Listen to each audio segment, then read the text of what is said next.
다음 소식 강재목 기자 준비했죠. 네, 두 번째 아이템 소개해드리겠습니다. 배신감에 다시 이면 유동규입니다. 앞서 이재명 대표를 향해 천천히 말려 죽이겠다는 입장 보였던 유동규 전 본부장이었죠. 네. 추가 폭로 역시도 예고한 바 있었습니다.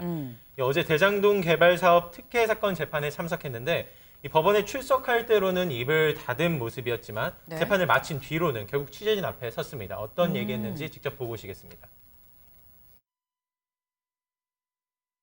뭐 배신감일 수도 있는데 제가 좀 착각했다 하는 생각이 많이 들었습니다. 누구에 대한 착각이었나요? 두 번째 답변에서? 그러니까 이제 형제들이라고 불렸던 이제 그런 사람들의 어떤 생각이나 내용들이 저는 순수한 면이 있었다고 생각을 했고 그때 함께해도 좋겠다 이런 생각을 했었지만 이 사건 터지고 난 다음에 원래 이제 좀 어려울 때 진면목을 본다고 하잖아요. 이제 그런 부분에서 좀 제가 생각했던 것들은 상당히 다르구나 라는 거를 좀 느끼게 됐습니다. 실명은요? 여기까지만 하겠습니다. 네, 직접 보신 것처럼 서운한 감정, 이 배신감이라는 표현 썩는 등 숨기지 않았습니다. 네. 이 거침없는 모습 보여주기도 했는데요. 또 예전 조사 때는 책임감을 가졌었다면 이제는 사실만 갖고 얘기할 것이라는 부분을 강조하기도 했습니다. 이 역시도 책임감이 무엇인지 또 이제 어떤 내용인지는 구체적으로 아직 확인되지는 않았지만 네. 이 심정의 변화가 있었다는 점은 확인할 수 있는 대목입니다. 하지만 이 책임감에 대한 대상이 누구냐라는 질문도 역시 취재진들로부터 있었는데요. 네. 이 부분에 대해서는 말을 아끼는 모습이었고요. 또 비슷한 결로 이재명 대표로부터 지시가 있었느냐 등의 특정 대상이 지목되는 질문에도 말을 함구하는 모습을 보이기도 했습니다. 네, 하지만 유동규 전 본부장 측 법정 안에서는 작심 발언 이어갔는데요. 네. 네, 지금 대장동 재판은 이 수사의 단초가 됐던 녹취록을 넘긴 정영학 회계사의 증인신문 진행 중입니다. 네. 여기에 대해 유 전 본부장의 변호인은 네. 정 회계사에게 성남시장으로부터 지시 내려온 거 아니냐, 이재명이 마음대로 하라고 했다는 것을 전해 듣지 않았느냐 이런 질문들을 던졌는데 사실은 이게 전해 볼 수는 없었던 모습입니다. 네. 제가 법원을 출입하면서 이 대장동 재판을 1년 가까이 챙겼는데 네. 그동안 이재명 대표 실명이 언급된 것은 거의 없었거든요. 네. 근데 바로 어제 하루만 이재명 대표 이름이 서너 차례, 성남시장이란 단어도 10번 가까이 나왔다고 하는데 이걸 보면 유 전 본부장이 이재명 대표를 향한 폭로로 완전히 태도를 바꾼 것을 알 수 있습니다. 네. 그런데 이렇게 유 전 본부장이 입장을 바꾼 거 민주당의 김남국 의원은 검찰에 회유가 있었던 것이다 라고 얘기를 하고 있습니다. 그 목소리 직접 들어보시죠. 유동규 전 본부장이 검찰의 회유 압박 때문에 허위로 얘기를 하고 있다. 네, 그럴 가능성이 좀 매우 높다고 생각이 됩니다. 소영장 사실에 기재되었던 그 혐의 액수, 그리고 공소장에 기재된 액수, 그리고 지난해 계속해서 언론들을 통해서 나왔던 그 범죄 사실들이 정리되지 않은 채 막 섞여서 나오고 있기 때문에 의심되는 그 정황이 있다라고 저는 보고 있고요. 예. 대선 자금으로 쓰였다라고 하는데 지난해 초에 코로나 시국이었거든요. 그래서 누구를 만난다는 것 자체가 쉽지 않았던 그 상황에서 그 8억이라고 한 돈을 어디다가 쓸 수도 없는데 용처가 나와야 되는데 그것도 나오지 않고 그런 어떤 동기 자체가 저는 성립되기 어려운 것 아닌가 생각이 듭니다. 네, 지금 이 김남국 의원은 검찰이 유동규 전 본부장을 회유한 게 아니겠느냐라고 지금 주장하고 있습니다. 그런데 강재묵 기자, 유동규 전 본부장은 약간 반대로 이재명 대표 쪽에서 나를 회유하려고 했었다라는 얘기를 하지 않았어요? 네, 그렇습니다. 앞서 유 전 본부장, 김용 민주연구원 부원장 등을 겨냥해서 가짜 변호사를 통해 자신을 회유하려는 시도가 있었다. 앞서 언급한 바 있었죠. 자신이 검찰에서 어떤 내용을 진술하는지 동태를 살폈다는 설명이었었습니다. 유 전 본부장 어제는 기자들과 만난 자리에서 해당 변호사를 해임했다고 밝혔습니다. 이 가짜 변호사로 지목받고 있는 A 변호사라고 칭하도록 하겠습니다. 이분 관련해서 좀 설명을 드리면은 지난 2017년 대선 당시 문재인 캠프 법률지원단에서 활동을 한 바 있고요. 네. 또 문재인 정부 출범 이후로는 청와대 민정수석 비서관실 행정관으로 근무한 바 또한 있는 것으로 알려지고 있습니다. 지난 2020년 총선 때로도 민주당 경선 도전했다 낙마한 것으로도 전해지고 있고요. 이 때문에 일각에서는 이 대표 측과 가까운 변호사들이 이번 사건을 적극 담당하기보다는 회유를 시도하는 식으로 하는 것이 심경 변화에 영향을 미친 것 아니냐라는 분석도 나오고 있는 중입니다. 이 유 전 본부장이 최근 민주당 쪽으로는 이제 접촉이 없었느냐라고 네. 하는 기자들의 질문에 본인은 정치에는 관심이 없는 사람이라는 입장 밝히며 해당 건 외로는 당 사건 외로는 나머지는 신경 쓰지 않고 있다 이런 네. 입장 밝히기도 했습니다. 네, 지금 일단 뭐 서로 양쪽에서 서로 회유를 한 거다라는 주장을 하고 있습니다. 뭐 어디까지나 주장이고 회유를 했다 안 했다 이거는 전혀 밝혀지지 않은 사안인데 다만 이걸 보면 유동규 전 본부장이 지금 굉장히 화제의 인물이다, 핵심 인물이다라는 건 좀 알 수 있을 것 같은데 윤경호 위원님. 또 한편으로는 너무 유동규 전 본부장 입에 좀 전체가 좀 귀를 기울이는, 휘둘리는 건 아닐까 하는 생각이 좀 들기도 합니다. 검찰도 유동규 본부장의 입에 춤을 추는 것 같아요. 처음에는 횡령, 한때는 뭐 700억 운운하는 금액이 거론되지 않았어요? 네. 아마 형법상 횡령 혐의는 직접 받지 않고 주겠다는 약속, 받겠다는 의사표시만으로도 충분히 벌을 줄 수 있을 거예요. 네. 그런 점에서 유동규 본부장은 그런 혐의보다는 정치자금법과 관련된 혐의로 기소가 된다면 훨씬 부담이 줄어들겠죠.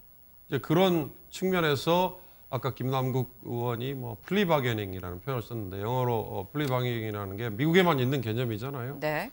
기소권을 가진 검찰이 법을 적용하는 형량은 법원에서 정하는 거니까 법을 적용하는 그 방식, 그 잣대를 달리 들이대서 벌을 덜 받게 해주는 대신 수사에 협조를 유도하는 네. 이런 건데 저는 유동규의 입으로부터 나오는 여러 가지 얘기들이 지금 언론에도 다뤄지고 네. 또 한간에 회자가 되지 않습니까? 네. 중요한 건 돈의 흐름에 대해서 조금이라도 검찰이 밝혀낸 게 있으면 물론 피의사실 공표라는 제한이 있긴 하지만 네.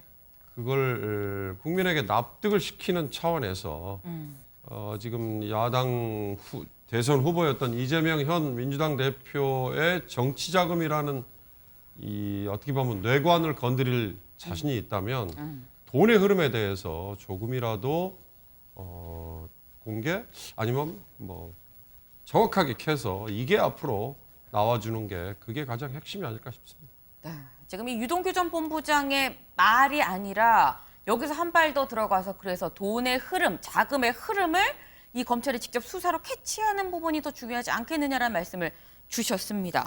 그럼 지금 이 유 전 본부장을 보면 지금 구속기간 만료로 저희 지금 기자들이 직접 이 입장을 묻고 질의응답을 할 수 있는 것도 지금 석방이 됐기 때문에 이게 가능한 건데 민지숙 기자, 네. 이 신변 보호를 따로 해줘야 되는 거 아니냐? 뭐 이런 얘기도 나오더라고요. 네, 그렇습니다. 실제로 유 전 본부장의 안위를 걱정하는 사실 취재진들이 집 앞에 계속 왔다 갔다 하면서 유 전 네. 본부장의 질문을 계속 던지고 있는 상황인데 네. 네, 실제 유 전 본부장 지난 4월에는 구치소에서 이 다량의 수면제를 복용해서 응급실로 실려가 공판에 나오지 못한 적도 있었습니다. 네. 재판장에 나와서도 다소 불안정한 모습을 보였었는데 네. 어제 행안위 국감장에 나온 경찰청장도 이 법원이 유 씨에 대한 신변 안전 조치 접수한 걸로 알고 있다며 필요한 조치를 검토하겠다고 밝힌 상황입니다. 네, 그럼 이 유동규 전 본부장 사실 지금 요즘에 최근에 입을 열겠다고 좀 작심을 한 것으로 보입니다.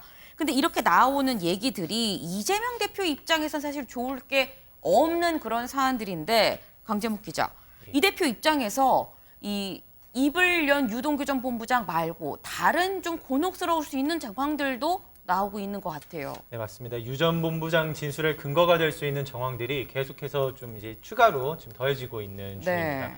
앞서 유 전 본부장, 본인과 이번 사건 연루된 인물 사이로 술자리가 수백 번, 또 많게는 수천 번도 있었다고 언급한 바 있었습니다. 네. 이 검찰이 남욱 변호사와 유 전 본부장으로부터 2013년 9월 강남구 유흥주점에서 정진상 정무조정실장과 김용 부원장 등을 상대로 술 접대를 했다는 진술을 확보한 것으로 알려졌습니다. 이 남 변호사와 해당 주점 여종업원 간 문자 메시지를 복구해 증거를 확보했다는 소식인데요. 네. 이어 해당 종업원 역시 참고인 신분으로 불러 대화 내용을 확인했다고 합니다. 이 검찰은 유 전 본부장이 향응을 접대한 뒤로 이 비용은 남 변호사가 사후 계산하는 구조, 이런 식의 구조였던 것으로 파악하고 있습니다. 이 남 변호사의 접대 사실이 이 대표 이 대선 자금 수사와 직접적으로 연관이 있는 것은 아닙니다. 다만 정 실장과 김 부원장과의 밀접한 관계를 설명하는 근거는 충분히 될 수 있는 그런 상황입니다. 네, 이재명 대표 관련된 사건이 여럿이잖아요. 네. 이 대장동 수사는 이재명 대표의 허위사실 유포 사건과 또 연관이 되어 있는데 네. 대선 기간에 자신은 모르는 사람이다라고 했던 고 김문기 처장이 극단적인 선택을 한 뒤에 이재명 대표 측이 이 입장을 듣고자 했던 유족에게 이재명 대표 측 인사가 직접 접근했다는 이런 언론 보도가 나오기도 했습니다. 네, 유족 측은 이 인사가 기자회견을 막으려고 하는 것 같았고 네. 오히려 이재명 대표를 도와줄 생각은 없는지 유족 측을 회유하는 듯한 느낌이었다 이렇게 네. 전했습니다. 이 해당 인물은 2018년도 이재명 지사 캠프 출신으로 같은 해 경기도 산하 기관장을 지냈던 인물로 알려졌습니다. 그렇군요. 아니 근데 그렇다고 한다면 이재명 대표는 그럼 뭐라고 합니까, 강재문 기자? 이재명 대표 어제 저희가 민주연구원 압수수색과 관련한 언급 이제 앞서 방송 통해서도 보여드린 바 있었는데요. 네. 울컥하는 듯한 모습이랑 말을 좀 천천히 하는 내용이었죠. 이 대표의 측근인 이 정성호 의원 서러움의 눈물이라는 표현이 있기도 했습니다. 어제 이 대표 모습부터 정 의원 발언까지 이어서 보고 오시겠습니다. 비통한 심정으로 이 침탈의 현장을 외면하지 않고 지켜보겠습니다. 국민 여러분께서 이 역사의 현장을 잊지 마시고 퇴행하는 민주주의 꼭 지켜주시기를 바랍니다.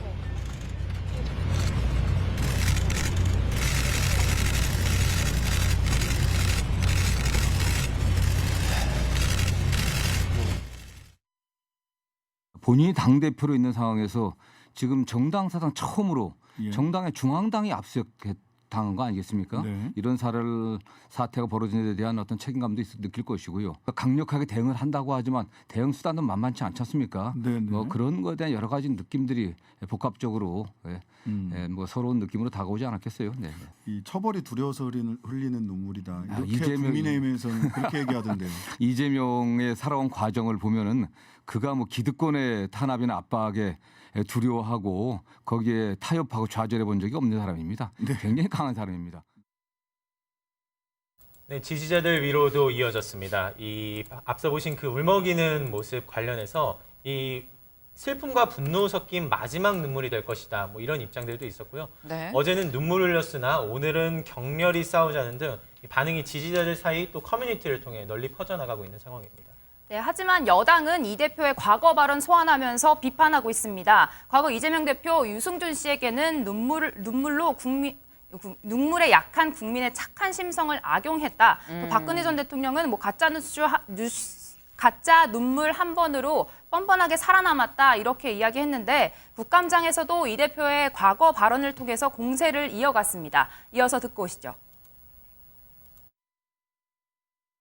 그러더니 이제는 국회 절대 다수를 차지하는 민주당 의원들을 앞세워서 방탄 특검을 하려고 합니다. 특검 수사를 하면서 시간을 끌자고요. 역시 많이 해봤던 적폐 세력들의 수법입니다. 대장동 개발과 관련된 특검을 즉시 수용하십시오. 언제까지 인디안 기우제식 수사에 국가 역량을 낭비할 수는 없습니다. 대장동과 관련된 동일한 사건에 여당의 이재명 대표와 야당의 이재명 대표가 이렇게 바뀝니다. 바뀌려면 적어도 왜 바뀌는지 이유는 있어야 되지 않겠습니까?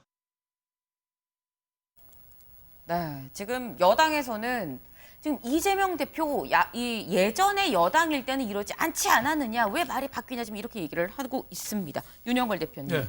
이게 이재명 대표가 예전에 했었던 말이 다시 돌아서 오는 약간 그런 형국입니다. 그렇죠. 그래서 뭐 자가 당착적인 그런 말이 많죠. 네, 과거에 왜 조적조라는 말이 있었잖아요. 네. 조국의 적은 조국이라고. 조국 장관도 자기가 한 말을 자꾸 그 자가 당착에 빠지는 경우가 많았어요. 이번에도 대장동 특검 같은 경우도 과거에는 특검 하자는 사람이 범인이다. 그렇게 얘기했잖아요. 네. 근데 이번에는 뭐라고 바꿨냐면은 특검을 거부하는 사람이 범인이다. 특검을 요청하면서. 그러니까 국민들이 볼 때는 좀 헷갈리죠. 또 그 특검하면서 시간 끄는 게 적폐 세력의 수법이다. 그랬잖아요. 네. 근데 이번에는 또 특검하자고 또 빨리 그러니까 그 말하고 또 바뀌잖아요. 그리고 또 도둑 잡는 건 보복이 아니라 정의다. 그런 정치 보복은 맨날 해도 된다 그랬잖아요. 네. 근데 지금 정치 보복이라고 하니까 이게 뭐를 그때하고 지금하고 안 맞는 거죠. 그래서 이재명 대표가 제가 보기에는 지금 여러 가지 좀 뚝이 무너져 있거든요. 사면 초과예요. 하나는 첫 번째는 이제 김용 측근 그 민주연구원 부원장 지금 구속돼서 지금 뭐 어떻게 그 말을 할지 좀 자백을 할지 모르거든요. 네. 또 하나 정진상 그 사람도 지금 여러 건이 지금 걸려 있어요. 성남 FC는 이재명 대표하고 공범식으로 또 돼 있어요. 네. 여러 가지 건이 걸려 있고 또 이화영 과거 전 의원 지금 구속돼 있죠. 또 하나는 지금 유동규 본부장 계속 얘기하고 있잖아요. 이거 사면 초과에 좀 몰려 있는데 그러다 보니까 어제 울먹이기도 하고 자기가 한 말을 자꾸 뒤집고 스텝이 좀 꼬이는 것 같아요. 그래서 저는 너무 이렇게 감성에 호소하고 뒤로 빠지고 정치 탄압이라고만 하지 말고 뭔가 저는 입장을 좀 분명히 밝히는 게 좋을 것 같다 이런 생각이 들어요. 불경에도 그런 얘기 있어요. 현의 살수라는 말. 낭떠러지에 붙어 있을 때는 네. 끝까지 나뭇가지 잡고 있지 말고 과감히 놔버려라. 낭떠러지 있을 때는 그냥 손을 놔버려라. 네. 그래서 밑으로 떨어지는데 그게 오히려 살 길이 나온다 이랬는데 너무 좀 방탄, 방범